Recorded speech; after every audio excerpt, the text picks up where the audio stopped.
Vamos dar prosseguimento aqui na nossa parte 2.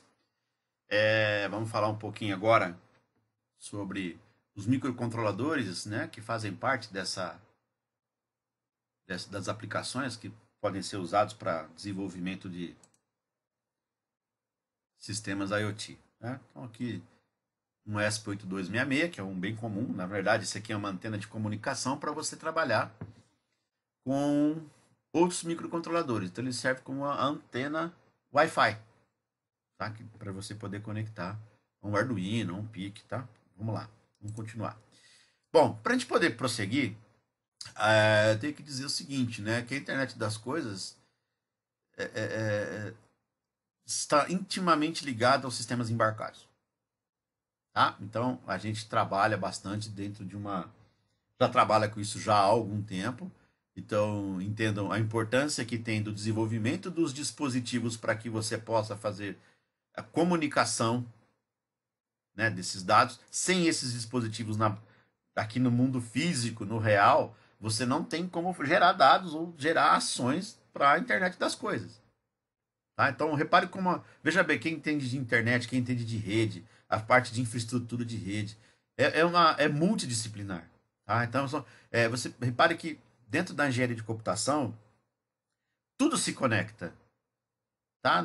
Quando você. A estatística, tudo, legislação, tudo está conectado. Você tem que ter um conhecimento mínimo, básico de todas essas áreas para poder ter elementos para poder criar bons projetos, né? Para você ter elementos para você poder aprender. Então, aqui está, junto com a definição do sistema embarcado, a conexão que nós vamos fazer agora com o IoT. Tá? Bom, primeiro, nós temos hoje elementos de IoT em carros, telemetria de Fórmula 1 já é piada, já há muitos anos existe. E esses elementos que eram caríssimos, eram uma fortuna, migraram para uso, né? Nós mortais aqui podemos utilizar desses dispositivos, né? Muita coisa da exploração espacial, de pesquisa, né? Foi desenvolvido que depois foi aplicado nos padrões de comunicação, né? Infelizmente também a parte bélica, né? A questão de guerra também força a criação, mas pelo menos depois a gente aproveita para alguma coisa boa, né? Ok? Bom, então é aplicação em automóveis, em eletrodomésticos, né? Nós estamos vendo aqui uma aplicação Wi-Fi junto com uma cervejeira, né? Televisão, bastante comum, né? E aí a gente fala de microcontrolador. Eu já tinha apresentado para vocês alguns antigos, né? Que nem o PIC, a gente trabalha bastante. O ST, que é normalmente utilizado para eletrodomésticos, ele tem um custo bem baixo, então as empresas que produzem eletrodomésticos gostam muito de usar esse microcontrolador. O Arduino Mega, né? O Arduino, tá? Da Atmel, ele usa esse processador. Aqui nós temos o ESP 8266 e o ESP 32 bits. Esses aqui todos são de 8 bits. Esse aqui é de 32. Ele tem alguns recursos maiores. Dá para ver até que ele tem um sistema de anteninha aqui para melhorar a transmissão. Tá? Mas vamos lá. Bom, aqui é uma pequena história dos microcontroladores. Tá? Lembrando sempre que os microcontroladores eles têm que ter a vantagem deles em relação ao microprocessador é que eu não preciso desenvolver toda uma eletrônica específica para poder conectar os periféricos. Ele já me permite uma saída, né? Já me permite uma saída adequada para poder acionar dispositivos, sem a necessidade de se criar uma placa-mãe, por exemplo. Uma placa que eu vou precisar colocar os conectores desses dispositivos externos, né? Que são os dispositivos de entrada e saída. Tá? Essas funcionalidades são conhecidas como System on Chip, ou SoC, tá? Porque tudo está conectado numa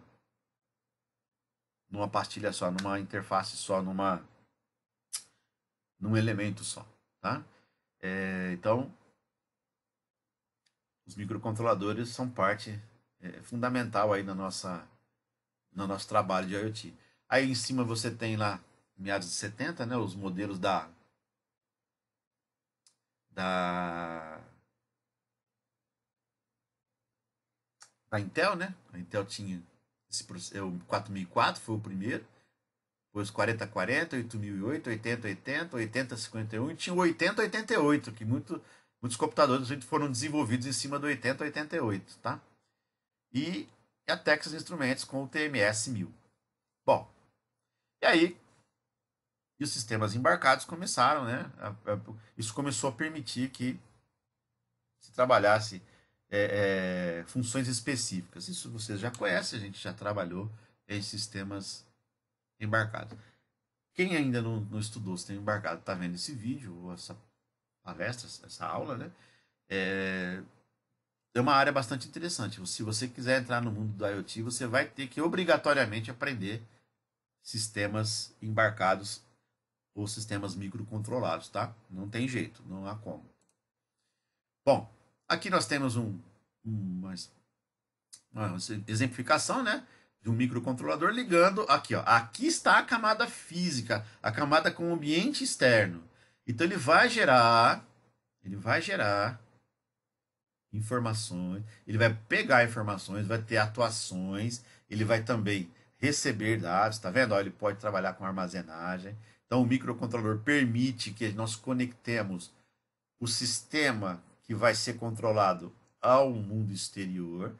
E aí, através de uma comunicação, por exemplo, um RS-232, que é a serial, tá? Ou por radiofrequência, lá, o Zigbee, tá vendo? Eu consiga conectar um computador que pode ser um servidor que vai me dar condições de ter esse sistema na internet, tá?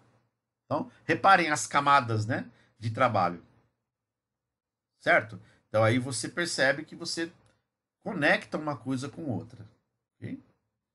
Bom, aqui tá sistemas embarcados, mas só está colocado isso por quê? Porque faz parte, né? Um dos mais comuns aí, padrão de desenvolvimento que permitiu um conhecimento maior do IoT foi ninguém pode negar que foi o Arduino, né? A plataforma, lembrando sempre, Arduino não é microcontrolador, Arduino é plataforma de desenvolvimento e de estudo. Não esqueçam isso, tá? Ok? Então nós temos aí vários dispositivos de microcontrolador. Esse aqui usa um ATmega 328P, tá? Aí nós temos o Arduino Mega, esse é o 2560. Esse aqui é incrivelmente, tem bastante recurso. Tem 4 portas, olha só, gente, tem 4 portas seriais. Olha isso. O sonho, né? A liberdade de trabalho, né? E aqui são os pinos de comunicação de dados e clock, né? Do sistema SPI, do I2C, que a gente vai falar daqui a pouquinho, tá bom? A gente está estudando isso também, né? Muito bem. Aí você tem vários dispositivos baseados no Arduino, né? Na plataforma Arduino, para você desenvolver uma série de aplicações. Então você vai escolher a placa adequada às entradas e saídas que você vai precisar, né? O que é que você vai sensoriar, o que é que você vai acionar, todos os dispositivos. O tamanho dos invólucros, né? Onde que vai ficar, se você precisa de um pequeno, se você precisa de um maior. Cara, tudo aí vai depender do projeto que você vai trabalhar, tá? Então, a internet das coisas vai precisar provavelmente de apesar, por exemplo, do Zigbee e do LoRa ter os seus esquemas de GPIO lá, que é o General Purpose Input Output, ou entrada e saída de propósito geral, ela está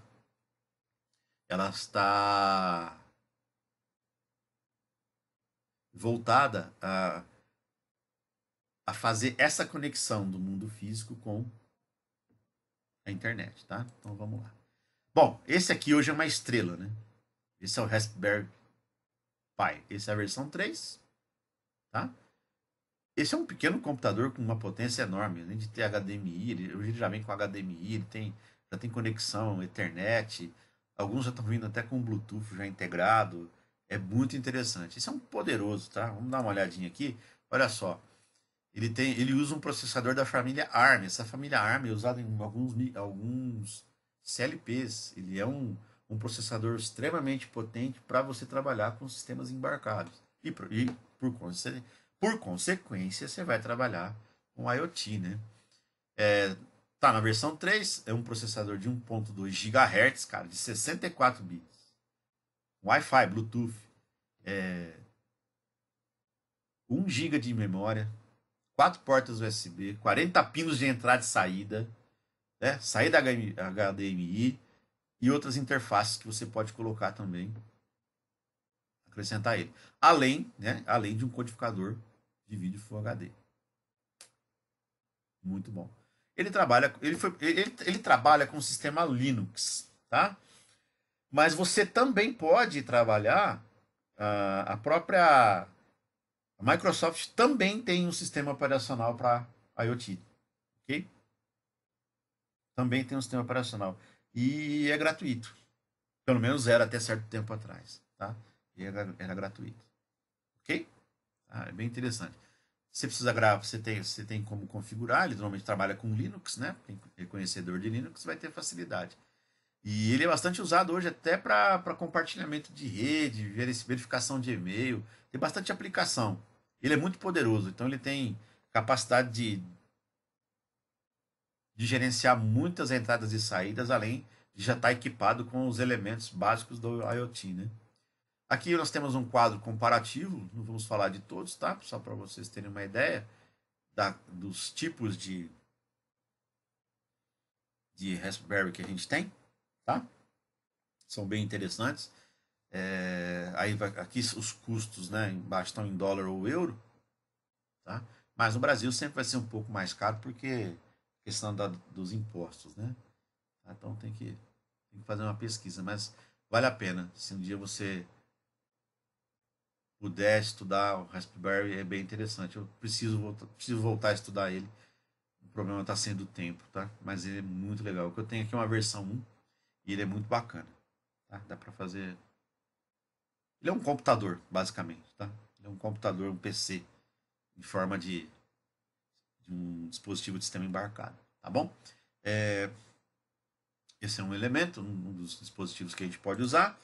E aí vem o ESP8266, que é o mais hoje comentado, mais utilizado, né?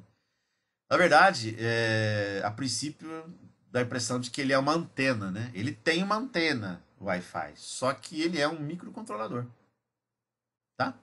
Ele é um microcontrolador de 80 MHz, tá? Ele usa para trabalhar com Wi-Fi, ele usa 20% da capacidade de processamento, tá? O restante fica para as aplicações. A memória vai depender do modelo, tá? E é através desse dispositivo, do ESP8266, que a gente consegue conectar qualquer microcontrolador ou sistema embarcado. A gente consegue conectar um sistema embarcado na internet. Tá? É aqui que é a ponte entre o seu projeto e o IoT. Tá? Sempre vai ter que ter uma forma, tá? E sempre vai ter que ter uma forma de jogar isso para um servidor. Detalhe, ele é configurável, tá? Você tem dispositivos que você pode conectar ao PC. No nosso laboratório mesmo nós temos um conector USB que você faz atualizações de endereço, senha e para ele se conectar a uma determinada rede, tá bom? Bom, aqui são alguns dados que depois vocês podem olhar com mais calma, tá?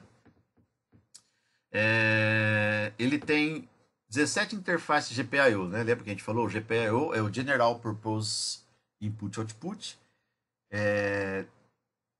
Olha só, ele basicamente, ele é um microcontrolador, né, gente? Ele tem saída PWM, interface PWM, 17 pinos de input output e 10 bits de precisão no analógico, tá? Uma entrada só. É que o analógico consome um pouco mais de recursos da máquina, tá? E usando uma tensão de 3,3 volts. certo? Tomar cuidado enquanto for ligar. Tem que ser 3,3 volts. É que normalmente os módulos que a gente compra ele já vem com o divisor de tensão e aí ele permite que você conecte num Arduino comum, tá? Pode ser usado em PIC também. Qualquer outro microcontrolador, porque normalmente o que ele faz? Para os microcontroladores, a parte, se você for usar outra parte, com maior poder de processamento, ele também tem o RS-232, tá? Que é o protocolo de comunicação entre os dispositivos digitais, né, os chips. Vamos dar uma prosseguida aqui. Ó, ele tem como interface de comunicação serial síncrona, que é o SPI I2C e I2S, e assíncrona, que é o SRT, que você vai poder usar para conversar. Falando rapidinho aqui sobre o que é síncrono e assíncrono. Os dispositivos que usam comunicação serial síncrona exigem que você, tá, tenha um clock. Ou seja, você precisa pulsar com o clock para dar o sincronismo de sinal digital. Para que na hora que ele comece a trabalhar, ele entenda os dados informados. O assíncrono, eu preciso apenas um pulso de início de transmissão. Mais nada. Eu não preciso de um sinal de clock. Tá? Então, síncrono. Eu preciso de um sinal de clock para sincronizar entre o mestre escravo ou vice-versa, tá? Precisam estar conectados com um sinal de clock. Tem que sincronizar. E o assíncrono, eu não preciso, tá? Só preciso trabalhar na mesma taxa de transmissão que eles vão se conversar. Mas eu não preciso de ter um clock constante, tá? Eu só preciso dizer, aqui ele só precisa dar um pulso de início de transmissão e um pulso de fim de transmissão, tá? E aí a banda, o tamanho dos bits, ele vai fazer isso automático para você, ok? Bom, o primeiro módulo que foi disponibilizado foi o ESP01, tá? É o mais simples disponível para você, que ele já vem com uma conexão RT para você ligar num Arduino, num PIC, tá? Esse aqui é bem baratinho, é bem tranquilo. Esse é então, o autor fala que é mais difícil de usar, mas não é bem assim não, tá? Ele é o suficiente para fazer transmissão via Wi-Fi. Normalmente é para isso que a gente usa. É para conectar um microcontrolador a um Wi-Fi, tá? Normalmente é isso. Bom, aí tem o ESP12E. Então, aqui ele já é desculpa, gente, esse aqui que o autor fala que ele já é mais complicado de usar, tá? Por quê? Porque ele vai integrar outros circuitos, tá? Normalmente as placas de Arduino que vêm com Wi-Fi vêm com essa placa, tá? Então ela vai equipar, que é esse aqui de cima, né? Ela vai equipar os microcontroladores, os módulos, né? Os shields. Normalmente ela que equipa, ok? Então o ESP12E também é um módulo de desenvolvimento. E tem o ESP07, né? Pode ser com conector de antena, tá? Para você ter um pouquinho mais de distância. Lembrando que não vai chegar a quilômetros, mas quando você precisa de um dispositivo que fica um pouquinho mais longe do access point, lembra? Tá? O access point é onde ele vai se conectar para jogar esses dados da internet, tá? Aí nós temos aí já vem os módulos de treinamento, tá? Para você poder fazer os programas de uma forma mais tranquila, para você já ter isso montado, né? Já estão trazendo módulos prontos para que você possa trabalhar. O Node MCU é bem interessante, tá? Inclusive aqui tem uma linguagem chamada Lua, que foi desenvolvida no Brasil. De repente você pode baixar também para trabalhar com ela. Mas também o próprio ambiente o próprio ambiente do Arduino, a IDE dele, ele já traz para você as configurações necessárias. É necessário pegar alguns comandos específicos dele, né? Ele vai compilar e vai transmitir. Já usei assim, basicamente, bem legal, dá para trabalhar, bem bacana. Ele tem bastante poder de processamento e ele já vem integrado com Wi-Fi, né? Então já está prontinho aí para você trabalhar, ok? É que às vezes o que acontece? Às vezes o Wi-Fi aqui, que no caso é o ESP, tá? Esse aqui é um ESP12, né? Ele já vem integrado com um pequeno microcontrolador aqui. Ele tem mais recursos, ele adequa mais recursos de entradas analógicas, essas coisas, tá? Então tem todas as pinagens normais do Arduino, que a gente já estudou, tá? De qualquer microcontrolador. E você pode trabalhar isso bem tranquilo, que depois a própria IDE do Arduino, ela vai fazer essas configurações, tá? Esse é um dos recursos, esse aqui é bem legal. Wimos D1, tem o Mini e tem o D1R1, tá? Esse aqui é o D1R1 e o Mini. O Wimos é uma placa de plataforma Arduino, tá? E é construída em cima do ESP12. E também já vem preparado para você fazer a conexão com a internet, tá? Com o Wi-Fi. É bem legal, só que ele tem umas certas limitações de programação, tá? Ok? Ele tem certas limitações. Algumas portas não podem ser usadas de forma adequada, tá? Ele tem aqui, tá vendo? Uma analógica só, mas ele é bem interessante quando você quer fazer testes de IoT, beleza? Então esse cara aqui também ele tem bastante utilidade, apesar de ter uma construção assim para Arduino um pouco reduzida, mas ele é muito bom que você consegue usar para a maioria das aplicações aí sem nenhum problema, tá? Gente, volta a falar, é repetitivo, mas tudo é uma questão de projeto. Você vai usar o dispositivo que você já conhece e aí você tem que comparar com o que você vai desenvolver, tá? Bom, aí tem o ESP32. Esse já é poderoso, né? Ele já trabalha com 32 bits. Também você já pode trabalhar, olha aqui os módulos que ele é interessante, né?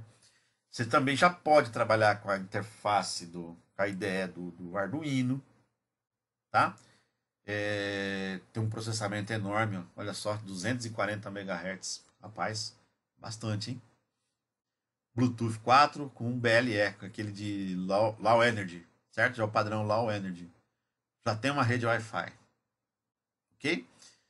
E ele ficou muito famoso por transmissão de áudio e vídeo. E aí já criaram até o ESP32 Scan, que você pode integrar uma câmera de vídeo a ele. Muito legal. Isso aqui, uma hora eu quero experimentar esse cara aqui. Vou procurar comprar. É bem interessante. Isso aqui também é uma área bastante legal e sempre com a ideia do Arduino fornecendo é, é, recursos para você trabalhar. Gente, adoraria poder mostrar exemplos, mas o foco não é esse, porque provavelmente nenhuma prova ENAD não caia exatamente sobre programação, né? E aí varia de acordo com o módulo que você vai trabalhar, ok? Então aqui a gente falou um pouquinho sobre os microcontroladores e aí a gente também vai falar sobre os shields, né? Que são os periféricos.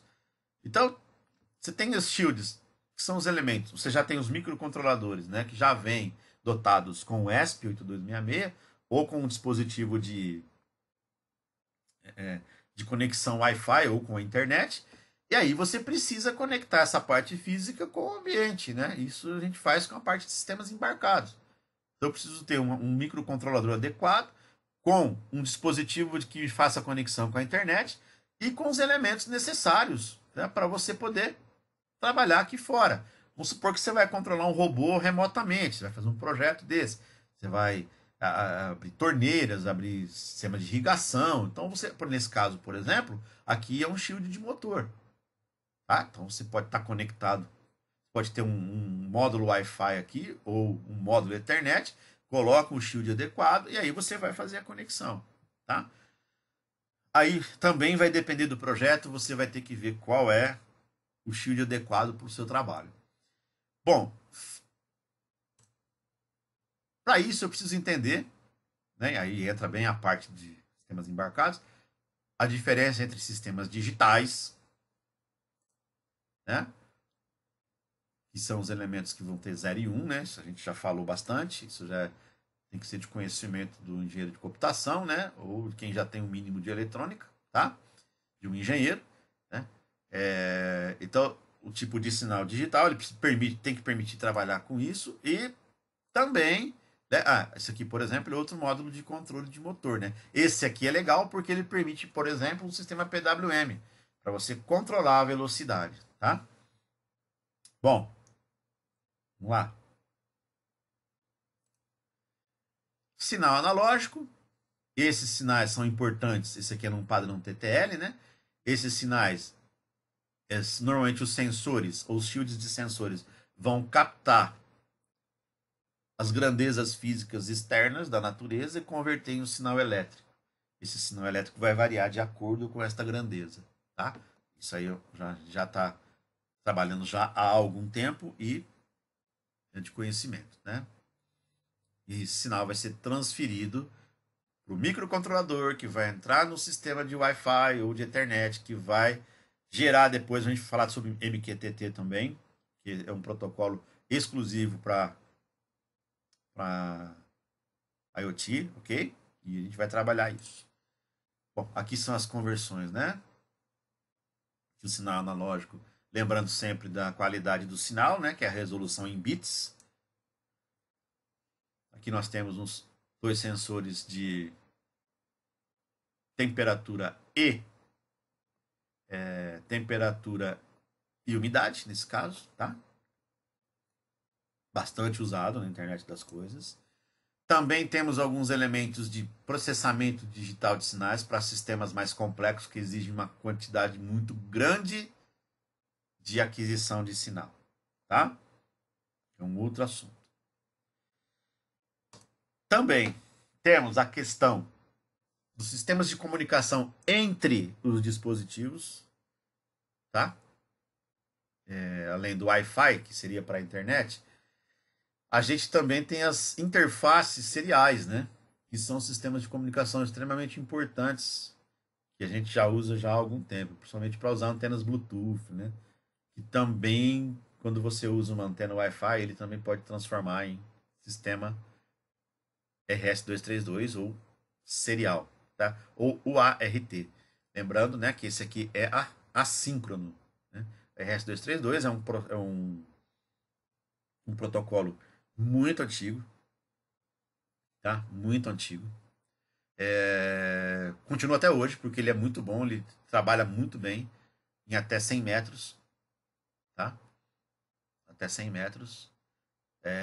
O padrão RS-232 nominalmente trabalha até 100 metros, o RS-485 pode trabalhar até 1000 metros. É difícil, vai depender do cabo, do ambiente, interferência e tudo aquilo que, né, a gente vai entender.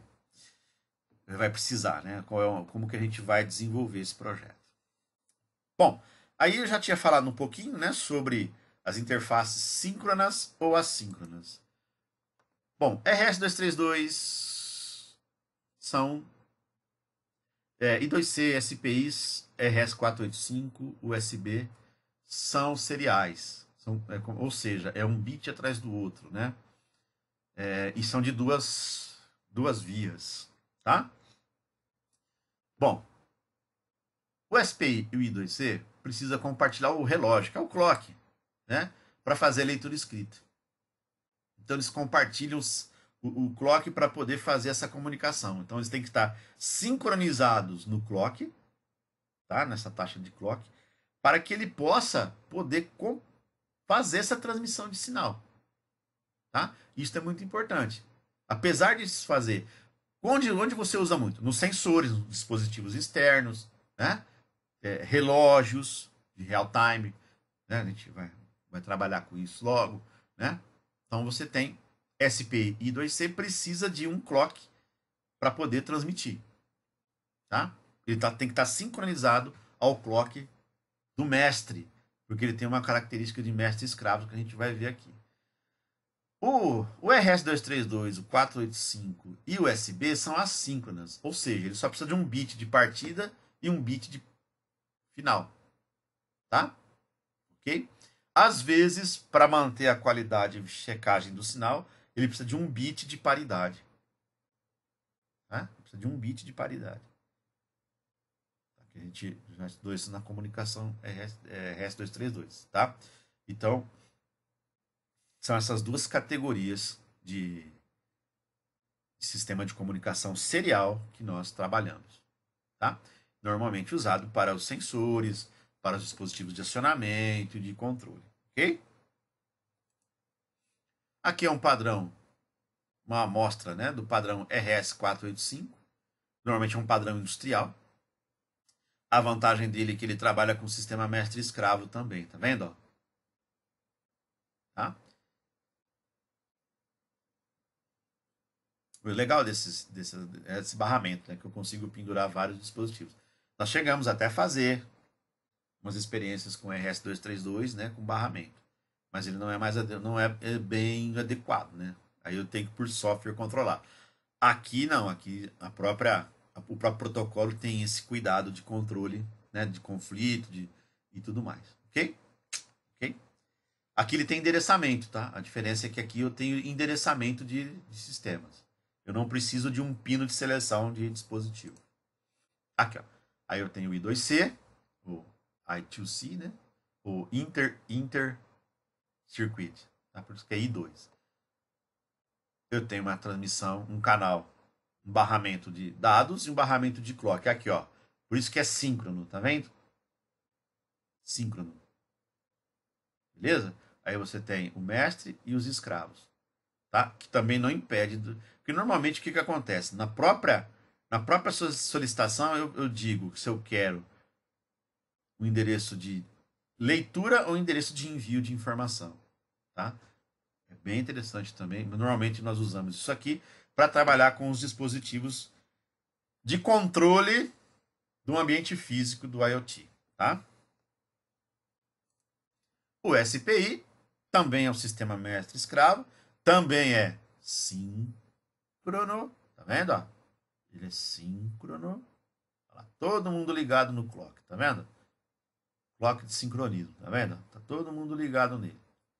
Tá? Aí eu tenho master output, slave input. Então aqui ele transmite para os escravos. Master input, slave output, aqui ele recebe os sinais dos escravos. E aqui são os selections, né? O problema aqui do SPI é que eu tenho que ter um pino para cada escravo, né? Ou seja, ó, a hora que ele mantém sempre nível alto, a hora que ele derruba, põe nível zero, ele faz a seleção. Então eu tenho que dizer quem é, a quem, através de um determinado bit, a quem se destina os dados que vão ser transmitidos ou que vão ser lidos. Tá? A, diferen a diferença é que no I2C eu tenho um endereçamento. Eu digo no mesmo barramento para quem é. E esse dispositivo vai ter o seu endereço específico, tá? Tanto para dados de entrada como de saída. São sistemas fantásticos de comunicação, tá? Bem legal. Vocês já estão vendo alguns aí. O SPI a gente está terminando, né, de trabalhar com ele. Muito bem. Bom, aí o SPI, né, a gente já falou. E aí eu preciso falar de um protocolo para nuvem, tá? Que é o MQTT. O MQTT, ele é o seguinte, ele é meio novo, mas ele é um sistema de Message Queuing Telemetry Transport. Ou seja, mensagens de consulta e transporte de telemetria. Ou seja, são servidores web, tá? Que mantém uma conexão constante. Aí você tem que configurar o endereçamento, né? Como se fosse um nível de um número de IP. E esse dispositivo fica constantemente ligado à internet, tá? Fica constantemente ligado à internet. Um servidor tem que ficar disponível, ok? E ele usa um padrão chamado um conceito de broker, que é o conceito, por exemplo, do WhatsApp. Você não manda mensagem lá? Às vezes o cara, aí não tem os dois risquinhos lá. Um risquinho significa que foi enviado. Dois risquinhos indica que a pessoa recebeu. E quando ele muda de cor, é que a pessoa leu. É mais ou menos isso, tá? O dispositivo envia para o servidor um padrão MQTT, ele envia para o servidor, mantém essa informação lá. Quando for requisitado, ele manda. Então ele pode estar sempre atualizando os dados. E dependendo do servidor de MQTT, ele faz, além da análise desses dados, ele também faz armazenamento disso, para que você possa consultar depois. Tá? É bem interessante. O MQTT é bem interessante. Eu fiz alguma coisa com o MQTT, é bem legal. Só o problema é que dependendo do servidor, gratuito principalmente, ele tem para poucos dispositivos. Eles assim, vamos falar aqui um pouquinho depois, tá, de outros sistemas, mas eles também cobram por número de acesso ou por quantidade de dispositivos. Normalmente quando é gratuito você tem um limite determinado, tá? Mas isso é legal. O MQTT é um padrão muito bacana que você foi criado por uma empresa e virou um padrão, tá? Então ele fica atualizando o servidor MQTT e quando for solicitado ao servidor, lembra lá da arquitetura cliente-servidor? Quando for solicitado, ele envia, tá? De qualquer forma, se você tem um dispositivo conectado, ele manda para você uma mensagem. Aí você visualiza se você quiser. Entendeu? Você pode ficar online o tempo todo para ver. Mas ele vai ficar mandando as informações. Aí vai depender da configuração, quanto tempo. Aí você vai definindo o projeto.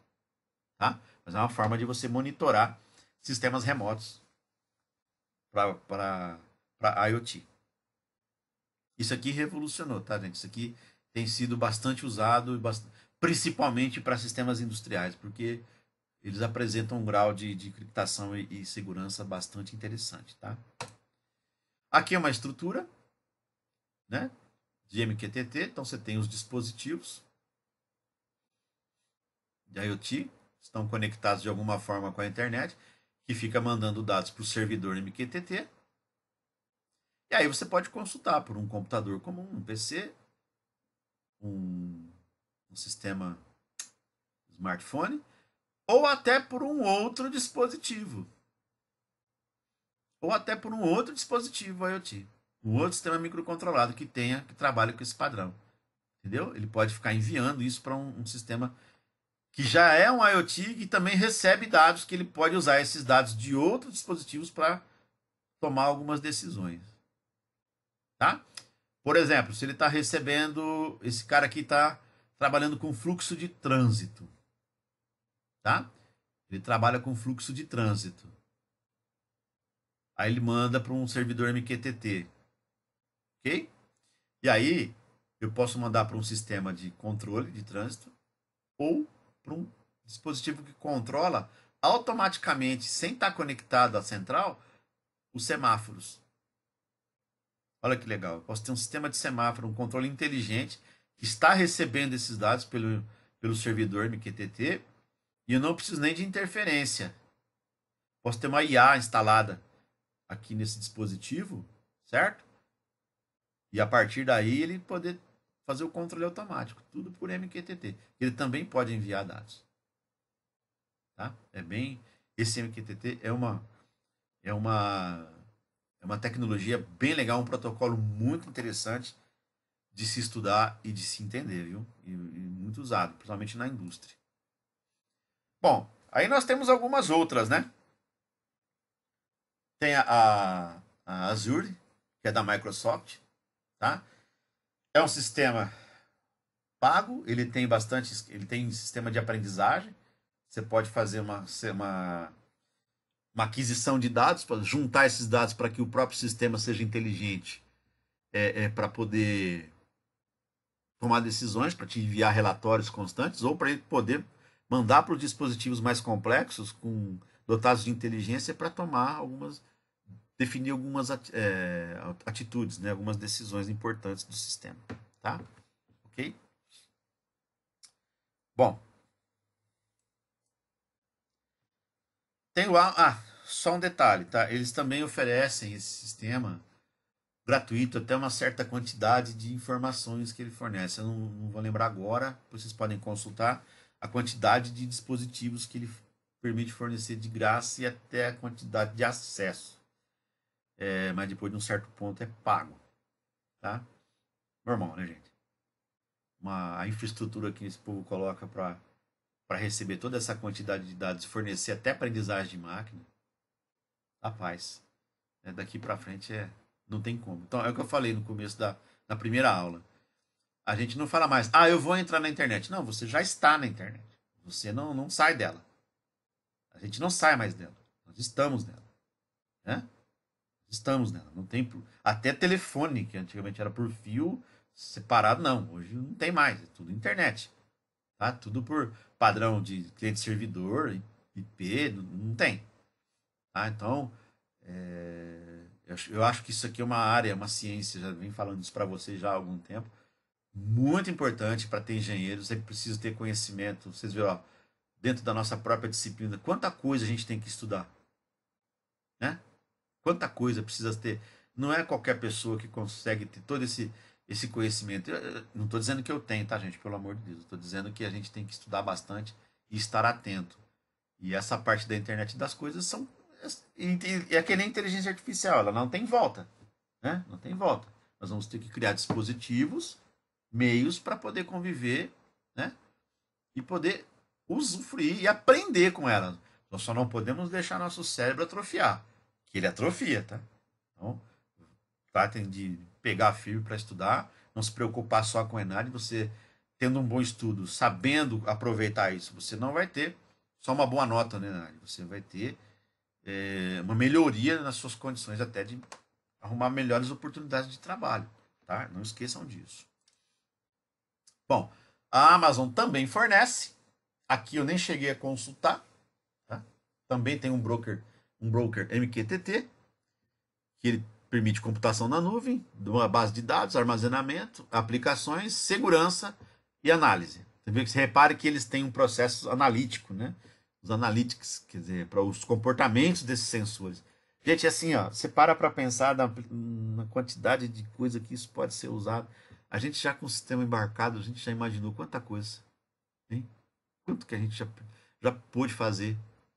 Quanta coisa dá para fazer. Você imagina conectado com uma internet, com um IoT. É uma coisa de maluco, cara. Isso aqui é apaixonante. Tá? Então, a Amazon também fornece. Não tem os custos, mas você vê que você tem possibilidade de trabalhar os recursos que eles oferecem. Deve ter as contas escalonadas, né? Deve ter a escalonagem de custos. Aí também é uma questão de consulta.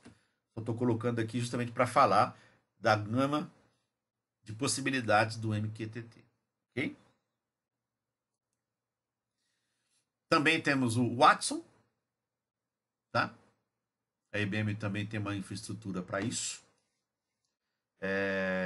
com todos os recursos também de análise, de servidor de dados, de distribuição de aplicação. A IBM também. Esse aqui eu nunca consultei também, mas ele é um padrão já é bastante conhecido, tá? Também não sei os custos. Normalmente a IBM trabalha com grande processamento de dados, né? Grande volume de dados, desculpe, um grande volume de dados. E a vantagem desses caras todos é que a questão da segurança, né? De como esses dados trafegam. Imagina você trabalhar num sistema de MQTT de análise de batimentos cardíacos, verificação e inspeção de pressão arterial e batimento cardíaco de pessoas com problemas cardíacos que os médicos têm num determinado hospital e fazer esse monitoramento constante. Você imagina a segurança dos dados que tem que existir e imagina, né, quanto isso é importante e perigoso, né, e quanto que ele tem que ser, né, tem que fornecer para a pessoa informação. Gente, tudo isso no final é para gerar informação para tomadas de decisão, tá? Tudo é para isso. Ok? É para isso. É para tomada de decisão. Seja na indústria, seja no comércio, seja na saúde, no que for. Estado, Tudo. Tá? Tudo que vocês vão criar aqui sempre é para gerar informação e tomadas de decisão. Bom, aí nós temos um último aqui, né, que é mais conhecidos, que é o Google Cloud Platform. Agora que eles começaram usando o Firebase, mas a Google não foi muito para essa área de IoT. Agora que ela começou e está tentando, tá, usar o seu protocolo através do Firebase. Ele já era uma interface para gerar interface de smartphone, né? Tá? Também cabe uma consulta para ver como é que isso funciona, mas já tem também o padrão MQTT. Então você tem várias opções aí para trabalhar essas definições, tá?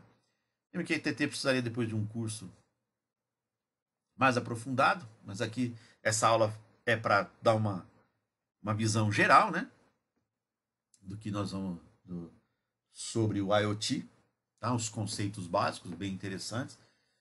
Não dá para falar de programação agora, porque vai depender, já falei para vocês, vai depender muito do dispositivo que você escolheu e qual é o projeto, correto? Tá? Seria isso. Bom, e a gente chega na internet das coisas, apesar de ser um tópico aqui, é a questão da indústria 4.0, né? Reparem, né? Nós estamos aqui, fizemos um pequeno apanhado disso aqui, que é o acesso. Mas olha, dentro desse conceito de internet das coisas, dentro desse conceito de sistemas microcontrolados, de computação física, né? Olha só, dentro da indústria 4.0, eu adoro essa figura que ela representa, assim, o aglutinador de todos os, né?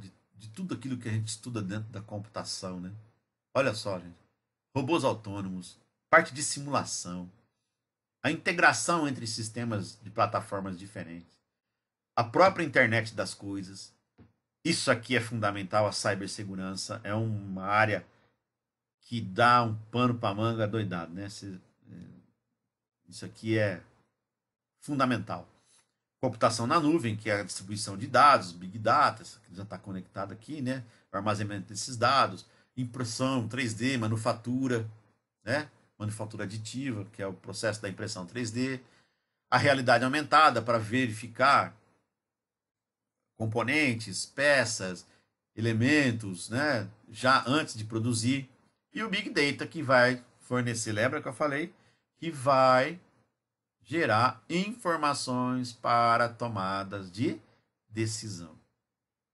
E aqui, em todos eles, a gente pode aplicar também a inteligência artificial. Certo? Seria esta a explanação. Então, acredito que a gente conseguiu ter uma base geral, né, sobre a internet das coisas. Eu fico à disposição de vocês para que vocês possam perguntar. Se tiver alguma dúvida, né, na aula, vocês podem perguntar para mim, ok? Qualquer informação diferente, interessante que vocês encontrarem, vocês podem me perguntar, me procurar, fiquem à vontade. O livro que eu tirei essas informações já, né, já está disponível, ok? Tá? Vale a pena, é o Internet das Coisas, com ESP8266, Arduino e Raspberry Pi.